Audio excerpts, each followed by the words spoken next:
कहलू हमरा से आए कि हमरा ऐसन ऐसन बात बउए अगर नैहर का पेट लेके आइलो कबू त हम बांख ध के खदेर देम बहरी जान जाइए तू के कहला काय है देखत नहीं कि काम सुनला है अपना कान से फक मुड़िया कपार के काची करक डट ले बाबे आए का डट ले बाबे इनका के आए कौन रे हरम ये कहीं का कुछ तो मन में होता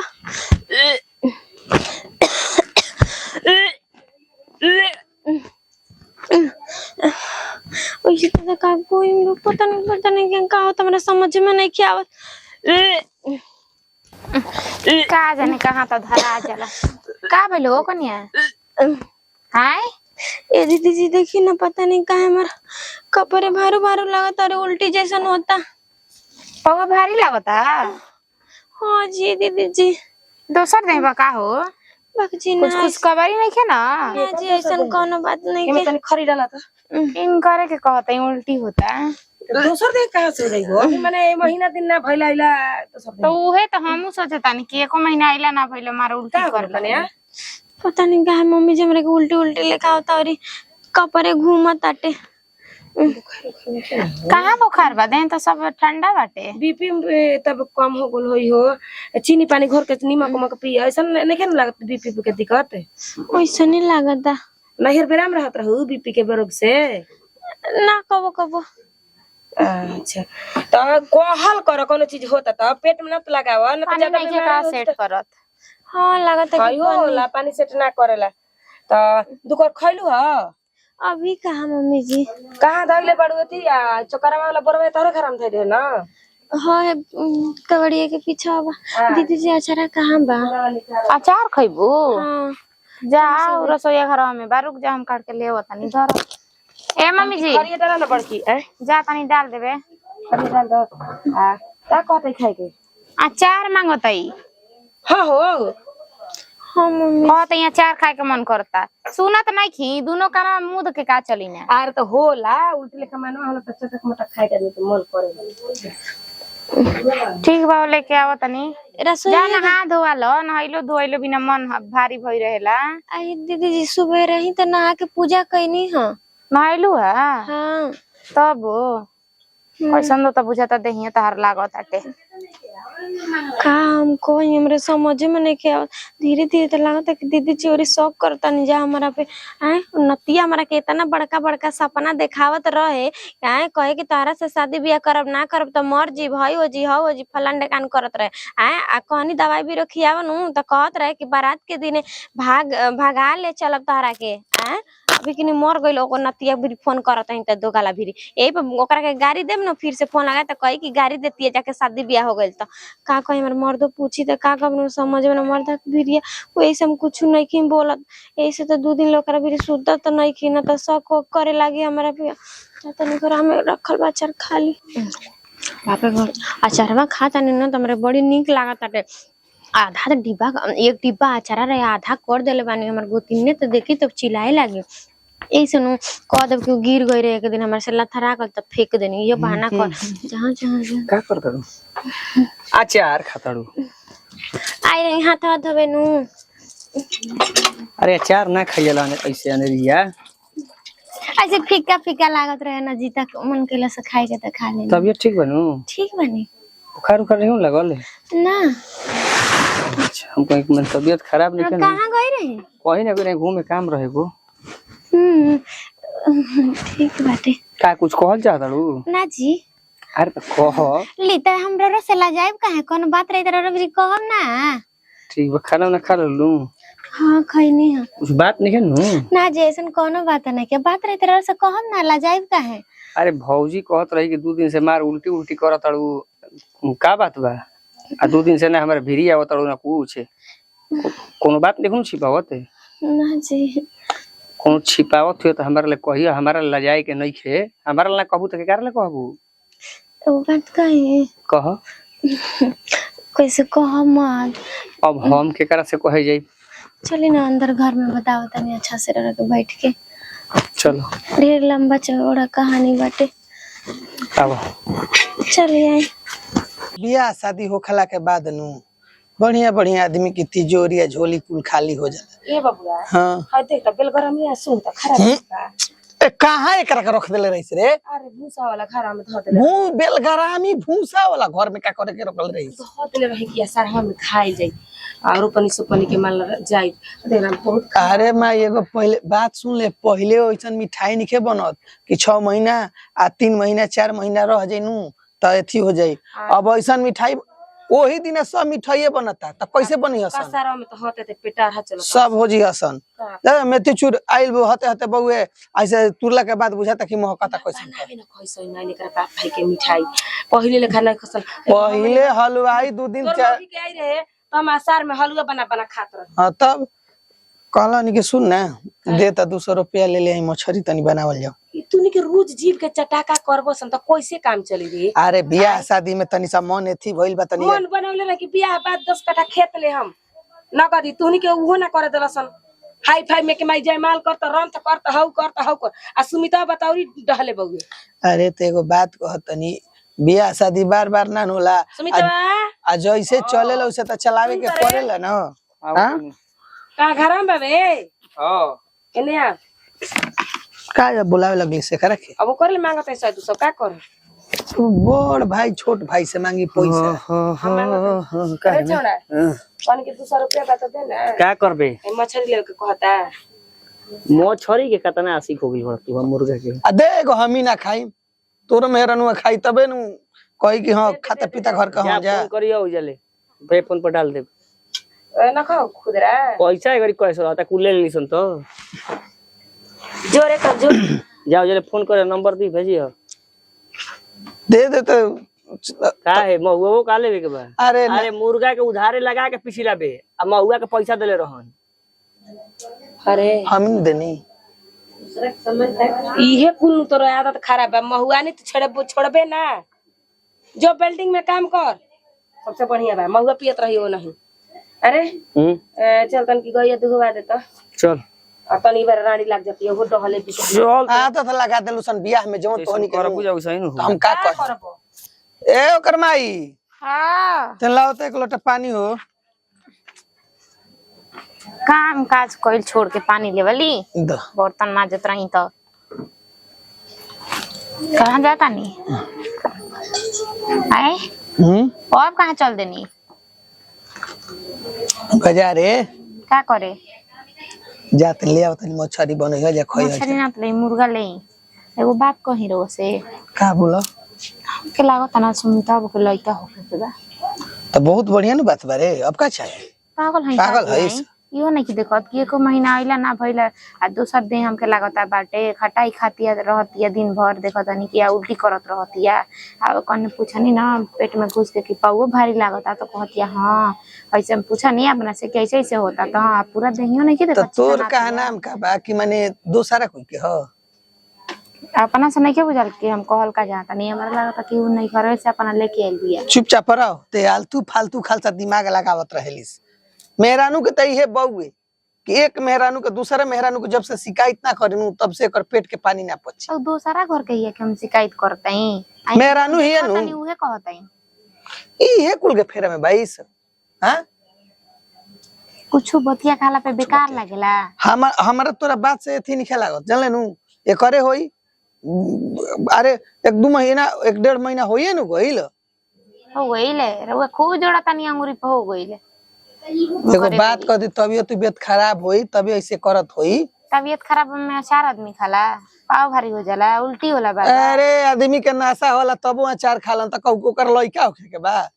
सन बात करे लागल बेकार बाटे का मतलब बा हमारा लेवा तनी झोरा ले आवत तनी मेहरानू के जतना फालतू बात होके नु ओतना मरद से आके कहना जरूरी रहेला। हां अब कोनो करे में थी ना लिखलेला हई हो जाई हौ होखल बा हई होखल बा का भइल बा कुछ नहीं के भइल हाला क के गांव जनई हन जे कोनो बात के खिसियाई मत। अरे ना खिसियाई बा अपन देखो तकलीफ हमारा ना कहू हम तहरा ले कहब। देखो मर्द मेहरारू के मतलब का होला? मर्द मेहरारू के मतलब होला कि 2 आत्मा लेकिन एगो शरीर। जाने तनी बोलो एक लड़का से प्यार करत रही हमरा से सब वादा कइले रहे कि तारा से शादी ब्याह सब कुछ करब। ओकरे 1 महीना के बच्चा भी होके के बाटे और कहत रहे कि दवाई बीरो मत खा तारा के शादी के दिन भगा के लेके चलो, फिर शादी के दिन हम फोन करत रही तो हम फोन ना उठावत रहे, मोबाइल स्विच ऑफ कर देले रहे। सब अपने दोस्त से भी मना कर देले रहे कि फोन करी तो फोन मत उठाइए सा। वैसे ये हमरा से गलती हो गई और आगे हाथ जोड़ता नहीं, घर में कोई से मत बताई ना, तो मम्मी पापा दीदी जी से सब कर सामहीन हो जाए। देखो गलती अगर एक बार होखे तो गलती कहल जाला, लेकिन अगर बार बार वो गलती के दोहरावल जाओ तो गलती ना बल्कि वो जानबूझ के गलती होला। ठीक भाई गलती तारे हो गई बा कुंवार में, बहुत लोग से हमरा के ओते घरी ना बुझाइल जी कुछ, ओकरे बात में हम रह गई नहीं, जन जन बोलत रहते ने तेरे हम करत रही। तू तो प्यार कइले रहू, तू तो अपन प्यार के फर्ज निभैलू, लेकिन उ ना निभैला से में तहार क्या गलती बा? तहार कोनो गलती नहीं है, टेंशन मत ल। तारा कोख में जौन बच्चा बा ओकरा के हम अपन नाम देम, अपन बेटा ओकरा के मानम, आ वो सब चीज के लेके तू अपना आप के दोषी मत समझो। हम मम्मी जी के सामने का कहे हमरा समझ में नहीं तारा गया। मम्मी जी के सामने कुछो नहीं कहे के, जौन कहे के होई तो हम कह लेम, समझा लेम, ठीक नो? ठीक बाटे। एकदम दुखी मत होखो, जौन हो गइल ओकरा के भुला जा। अब नया जीवन के बारे में सोचो कि वो बच्चा के कैसे हमरा बात सुनत रहो नो, से कि प्यार कोई खराब चीज ना हो, प्यार खराब चीज ना होला, प्यार के समझत रहो नो। हाँ तो जी। तू केहू से कुछो मत कही हम हो, कुछ ना कह, लेकिन रो कुछ मत कह मम्मी जी ओरी से। हम तार पति हैं। हम जब पहली बार आई न हमरा भीरी त हम बहुत डरत रह भीरी गई रही। हम ये ना जान चाहत रही कि रो के दुख हो के ये बात जान के रो कितना अच्छा बानी जी, हमार मजबूरी बुझनी। हम कोनो ज्यादा अच्छा नहीं की, लेकिन हम अपन बस कर्तव्य निभा रहल बानी, ठीक नु? ऐसे कि तू हमार पत्नी हो, हम तार पति हैं। टेंशन मत ल, रिलैक्स रह, ठीक नु? ठीक बात। ओहो फिर रोवा ताड़ू, जब हम कहत नहीं कि हम तारा साथे बानी तो तू काहे रोवा ताड़ू? ना जी अपने कर्म खातिर रहता नहीं, अम्मी कर्म ना कइले रहती तर सब ना करे के पड़त हमरा के। बीतल बात रहे, ओकरा के भुला जा, ठीक न? ओकरा के बार बार खोर दबू नु तो जखम पुराना जन पे तो हमेशा ताजा रही, ओ ठीक ना होई, ओकरा के भुला जा सफा, ठीक बा? ए चीज का अब याद मत पड़ी हो, और हम भी बात केहू से ना कहम, तू केहू से जिक्र मत करिए इस चीज के, ठीक बा? खाना पीना खा, ठीक बा? हम जतनी बाहर कुछ खाद ला गिरवले बनी, खाद तनी धरवा दे, ठीक नु? आया तनी फिर हम। बाप रे बाप, हम का सोचत रहे ये कितना अच्छा रहेंगे हमारे बारे में, अगर दूसरा मर्द रहते जे हमरा के घर से निकाल दे बतावा, ई कर्म हम ना कइले रहती त हमरा के ई कुल ना सास ननद मर्द से सब तरह से झूठ बोले के पड़त, लेकिन हमार मर्द ऐसन बाटे। देखो ना हमर बकरिया केने निकल गोली सन, जा तनी हुलकेर के ले आवा तनी। ए कन्या केवाड़ी बंद कर ल, जे तनी हम एथी करे हो, बकरिया के ले ले रोडवा देने चल गोल बैसन। अजय आ दीदी डंडवा ले आवा। कहनी है नु के हदा दिया जाता है कि हम रोप देबे, असो पास दउए रोप लेने त असो हम रोप देतई। ई का कहतै से रे? का कहतई बिना न पले जो खले माने ओजी कहते हरदी माने रोपे पर ना पाई रहे खेतवा के दउए रोप देनी, तो पर के बात अलगे रहे, असो ना पाई है तब कौन जब हमारे रोपे के रहत है त का तो नापी होई, तब आ अपने रोपे के रहत तब नापिए नहीं के खत रोपा जाता ई काहे? माने उल्टा ते बतियाओ तइस, माने हम बेईमान बनिए त निमन भइस हैं?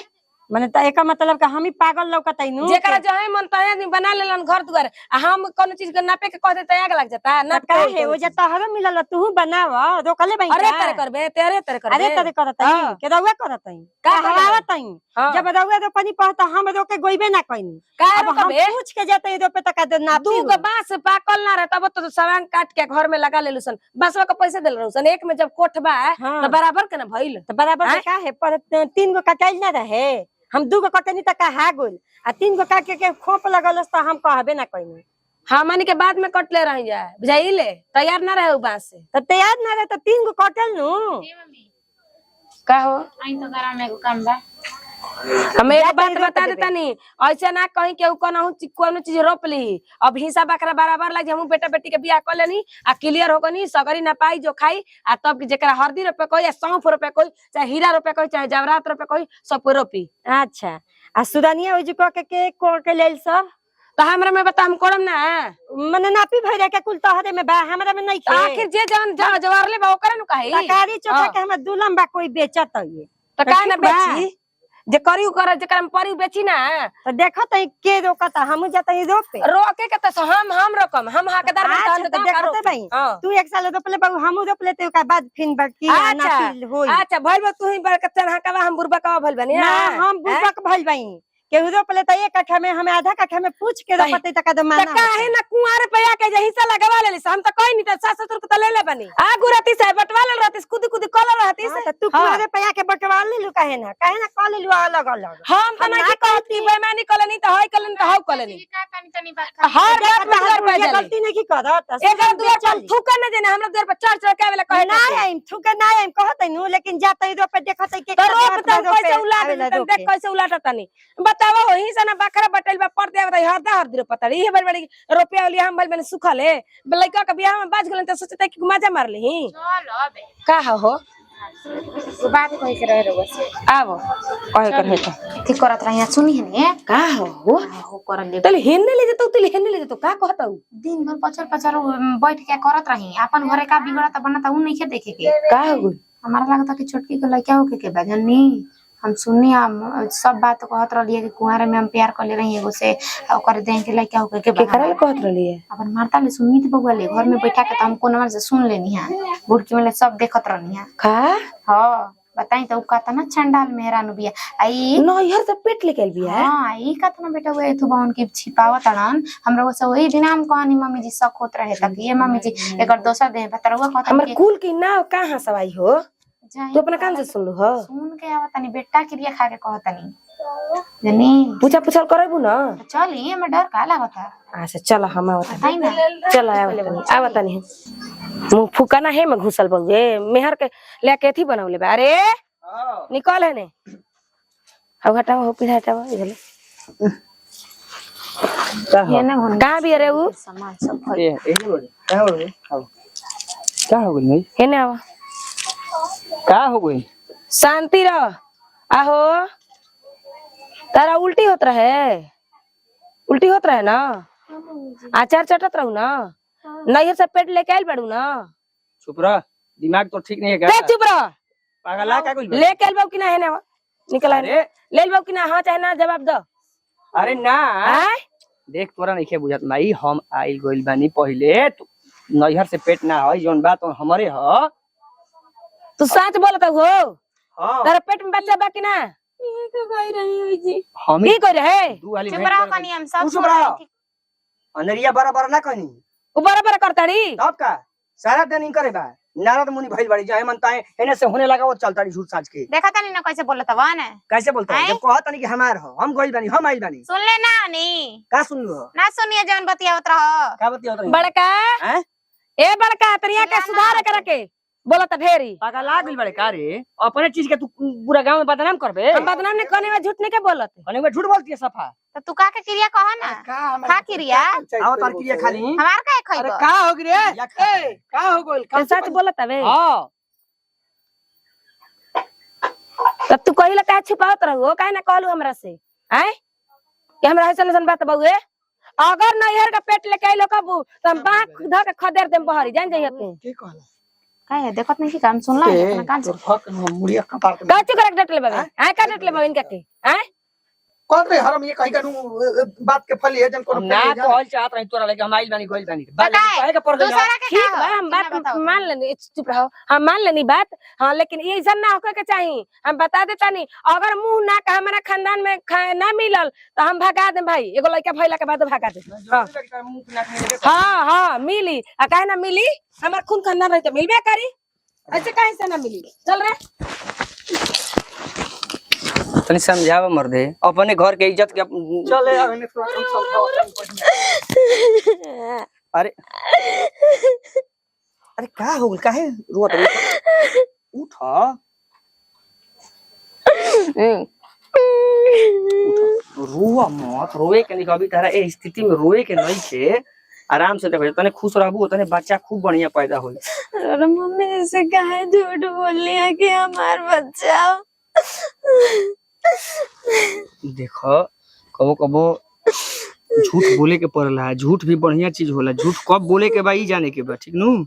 मम्मी जी मैं जानी तो जानिए कि देख के हम दूसरा कोई के लेके आली, लेकिन रौरा हमार सपोर्ट में ना रहती तो मम्मी जी हमरा के आज घर से निकाल देती जा। केहू तारा के घर से ना निकली, ठीक नु। टेंशन मतलब हम बानी नु तार कवच बन के। मम्मी जी तो कहता नहीं जाके अगर हमारे खानदान में के लेके लेगा जैसा नाक नक्शा ना पड़ी तो अब एगो लइको होइला पर निकाल दे, जब मान ली रौरा बाहर चल जाए मम्मी जी हमरा के घर से निकाल दिए तो हम क्या करब। देखो एगो बात सुनो, रोवा मत, एकदम चुप कर, रिलैक्स हो। देखो अभी तक जब कुछ ना भइल तब तक लइका फइका ओकरा के बादो कुछ ना होई। हम बानी न, हमारा पर तू भरोसा रख। ठीक बाटे, ठीक बनू, रोवा मत, रोवा मत, ठीक नु। चुप रह, जा अंदर जा।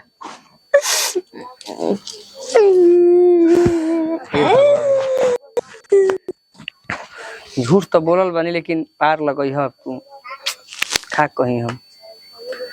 अब जब गलती हो गई पहले हो गई, अब ओकरा के हमने का कर सकी ना, गलती के खुरेद के